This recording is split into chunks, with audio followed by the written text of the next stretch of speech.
Welcome to Tig's Bits. I'm visiting with Shannon Self, owner of Shannon's Butcher Block in Manny, Louisiana. And man, oh man, did he bring out the spread for us. I got to sample everything: his brisket, ribs, smoked turkey, pulled pork. Unbelievable. It's all fantastic. But even better than the food was the conversation that he and I had. He talks about his leap of faith and how this all really began for him. It's just a great conversation, and I hope you guys enjoy it.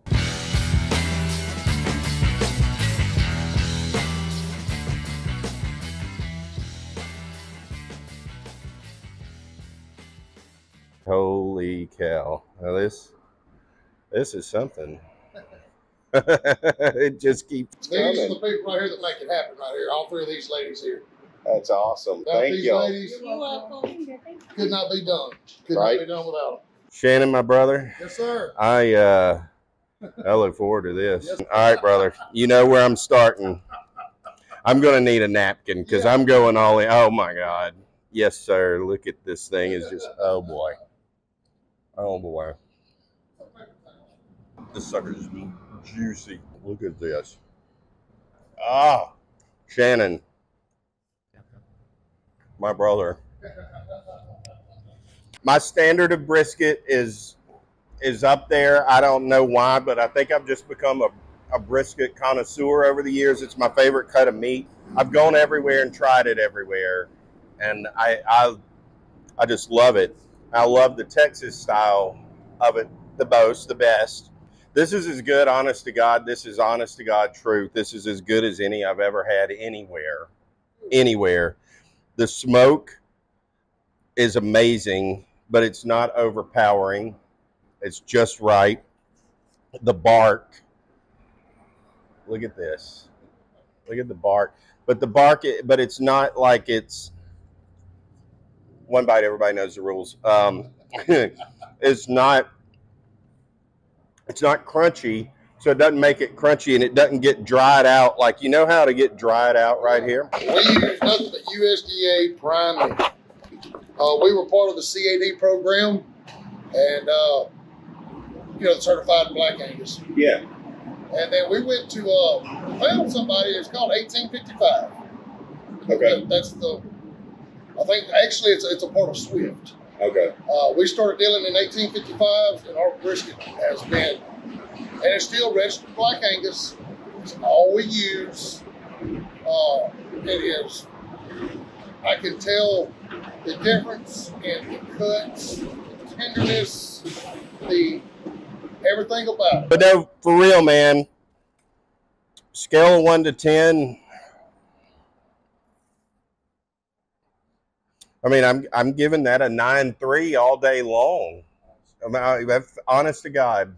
That's as good as it gets. It's as good as it's very similar to City Market. It's like it has that. City Market's the best brisket that I've had in Texas, by the way. So, I mean, I love all of those places I go to. Black's Barbecues, unbelievable. Just they're all good.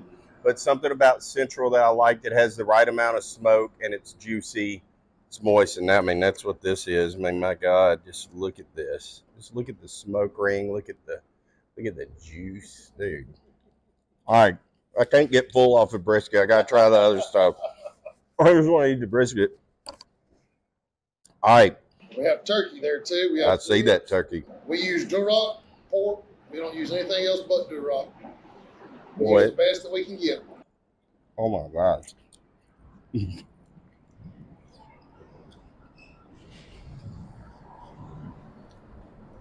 This is the star of the show. Holy cow. Wow, man. Wow. Look, I'm just going to, there's the bone. Holy cow. Dude, I like this rub that you have on it. Same rub as the brisket rub. Is it really? Yes. I'll be dang. I sweeten it up. That's what I was going to say. That's the only difference. Okay. All right. I don't taste any sugar in that brisket. No, I sweeten it up at the end. I like a sweet rib. I know a lot of people don't. I do. But I do that. When it comes to my pork, man, the Memphis style pork is my favorite. I agree. It's mine too. I'm not as big of a Carolina person. I don't like as vinegary. I'm a sweet person. I think that's kind of, we grew up here. Yeah. That's kind of the style that we grew up with too, you know, so it makes sense. That's exactly right. This potato, dude, I'm going to dive into that after I try this turkey. That turkey looks unbelievable. That turkey's a star. Is it? All right, y'all heard it. Favorite.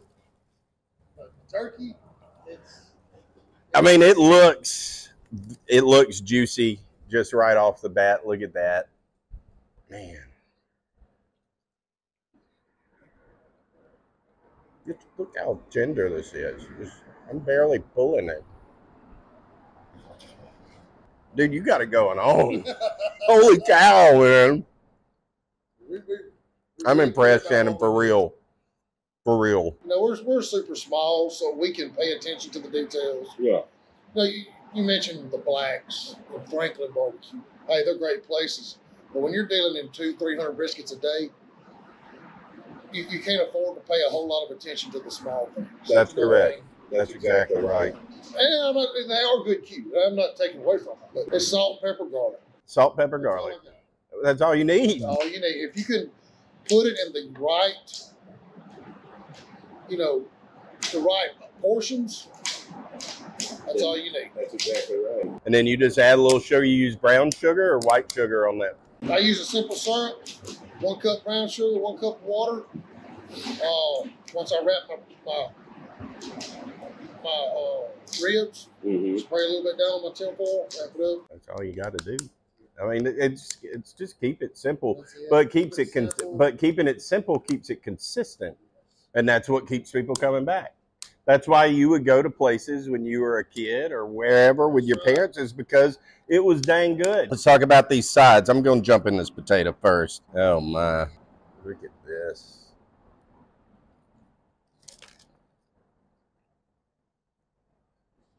Dude, this is just too much, dude. It's unbelievable. This is amazing. We usually sell about 100 pounds of potatoes a day. That's a lot of potatoes. Yeah. There's two cases of potatoes.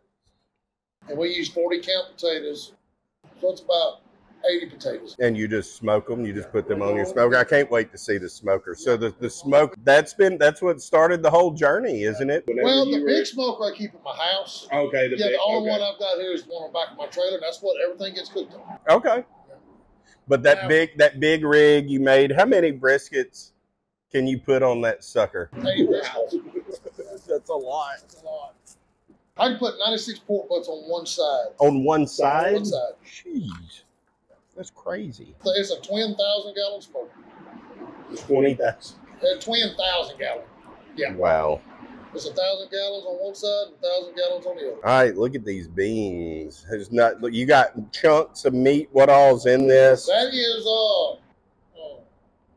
our hamburger meat, which is ground brisket and turkey. That's neat. That's different. Yeah. I like it. Like our hamburgers that we make here, we make it out of 100% ground brisket. We do nothing but brisket. I've been seeing your stacked burgers. That damn thing just keeps on getting taller and taller. Yeah, we got a burger that nobody's eaten yet. It's almost 4-pound burger. What about old Tony Jack Ramirez? You know, he come by here the other day. He eyeballed it.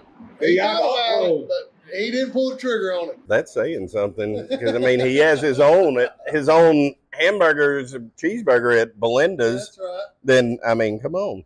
All right, what is this? Okay, this is corn elote.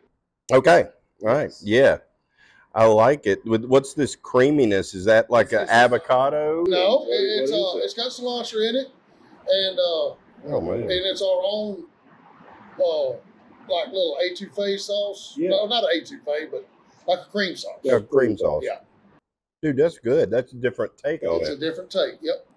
I like that. You know, you get elote anywhere in South Texas. Right. Every place you look, there's corn stands everywhere. I've never seen it presented that way though. Yeah. And what we can do is we add brisket to it, or pulled pork, or if you want turkey.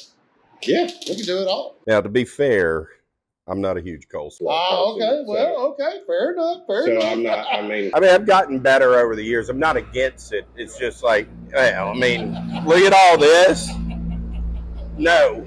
Can we swap up our sides from time to time? We'll do smoked mac and cheese. I love that. Oh yes. I love mac and cheese, dude. Yeah, we do different sides. I can't stop with the brisket then. Dude, unbelievable.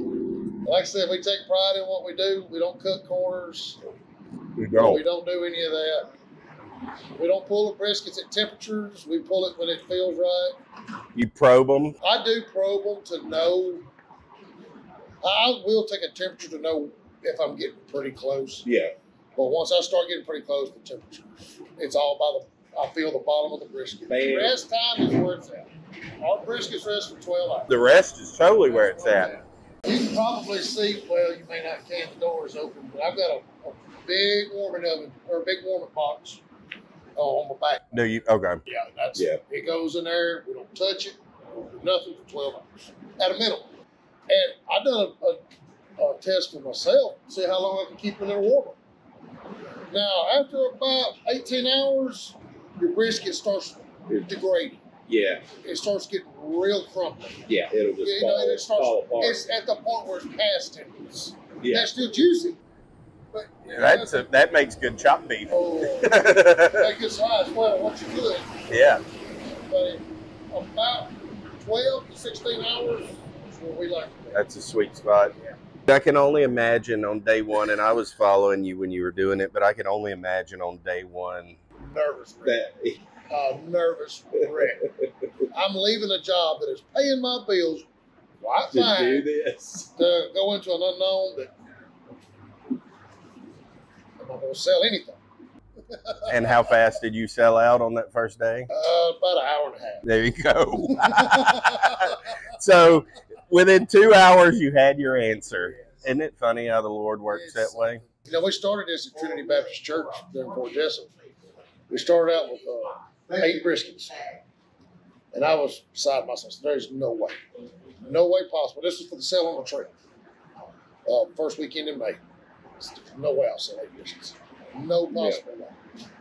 I cooked 8 briskets, pulled pork, ribs, and I can't remember the numbers.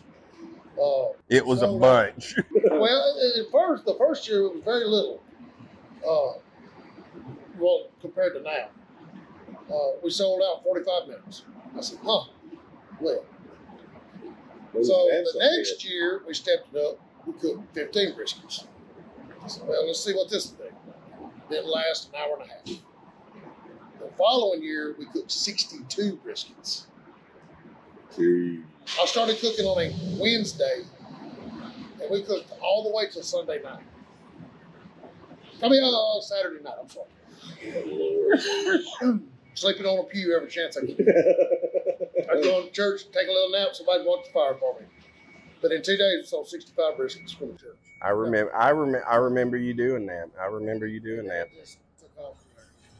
That's so awesome. Yeah. It's so awesome. I think that's one of the things, it's one of the lessons that you can take is if you follow your passions. Follow your passion, do it in God's will, man.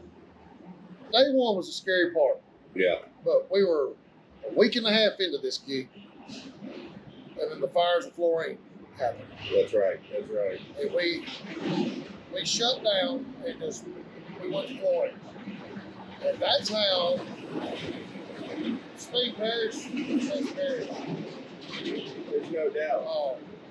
By us doing that, taking our leap of faith doing that, Sabine Parish give us the rodeo this year for the fair. Okay. We got to cook inside the rodeo arena. Awesome. Every night.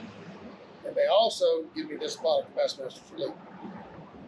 Yeah, and you're going to do well there, man. That's going to be awesome. The blessings just keep. Yeah. If you just step. But you took that leap of faith. Oh, scared to death because I didn't have the money stuck back. In case it didn't. In case, okay. It had to succeed, basically. Yeah, it had to. Yeah. I mean, I didn't have the money stuck back to say, okay, here is a week's worth of what we're doing. We're fixing to give away. Right. I don't know if I can recoup another week of experience. Yeah. And God, I mean, it's been 100-fold. I mean, Well, and you've been sitting there cooking, and all of a sudden somebody, you feel something in your pocket, you look back, there's a $1,000 check.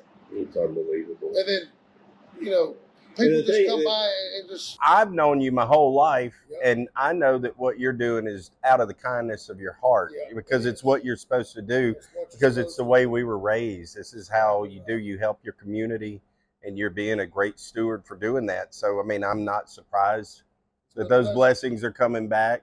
And it's also ingrained you into this community here, which was not, you know, I mean, that isn't what you were doing it for. That's not what it was. You can't buy that kind of stuff. You can't just make that happen, but it will be with you. That will be part of the legacy, and you'll look back. We'll all look back on this 5 and 10 years from now as we get older and older, and we're old men. That's right. But we'll look back. I mean, you know, it all started with a leap of faith. Yep. So it's an awesome story, man. Yes, I'm proud of you. I'm proud of everything you've done. Well. You have, and you're going to keep doing well. Yeah. And this is why, dude.